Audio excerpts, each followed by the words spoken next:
भाजप आणि राष्ट्रवादी आमदारांच्या यशामध्ये शिंदेंचा वाटा असं संजय शिरसाट यांनी म्हटलंय। राष्ट्रवादीचे आमदार सुद्धा शिंदेंमुळे निवडून आलेत असा मोठा दावा शिरसाट यांनी केलाय। सुरतपासून गुवाहाटीपर्यंतचा प्रवास आम्ही पाहिलाय। लाचारीपासून वाचून शिंदेंनी आम्हाला स्वाभिमानाच्या पंक्तीमध्ये बसवलं असंही शिरसाट यांनी म्हटलंय। साहेब, तुम्ही भाजपच्या आमदाराला विचारा, तुम्ही कार्यकर्त्यांनी सुद्धा विचारा, तुम्ही राष्ट्रवादीचे निवडून आलेल्या आमदारांना विचारा, का रे तू निवडून आला, तुझ्या यशामध्ये शिंदे साहेबाचा वाटा किती?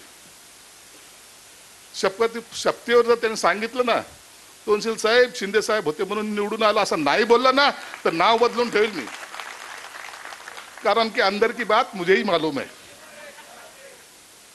आतल्या गोष्टी या मलाच माहिती असतात। आज पहिल्यांदा तुम्हाला खाली बसताना पाहिलंय, मला त्याचं दुःख आहे, परंतु तरी हे शिंदे साहेबांनी पाहिलेलं चित्र आहे ना, हे तुमचं आयुष्य बदलून टाकेल एवढं नक्की आहे। त्यांच्याबरोबरचा आमचा सगळा प्रवास सुरतपासून गुवाहाटीपासूनचा सगळा जो झालाय ना, त्या माझ्या काही उच्च और आहे। म्हणून त्यांनी जे काही आम्हाला ताकद दिली ना, त्यांनी जे काही सहन केले ना, जे त्रास होता आमचा, तो त्रास संपवायचं जे काम त्यांनी केलं, आज लाचारांच्या फळीपासून आम्हाला वाचवलं आणि स्वाभिमानाच्या फळीमध्ये बसवलं। साहेब, तुमच्या मनापासून आभार।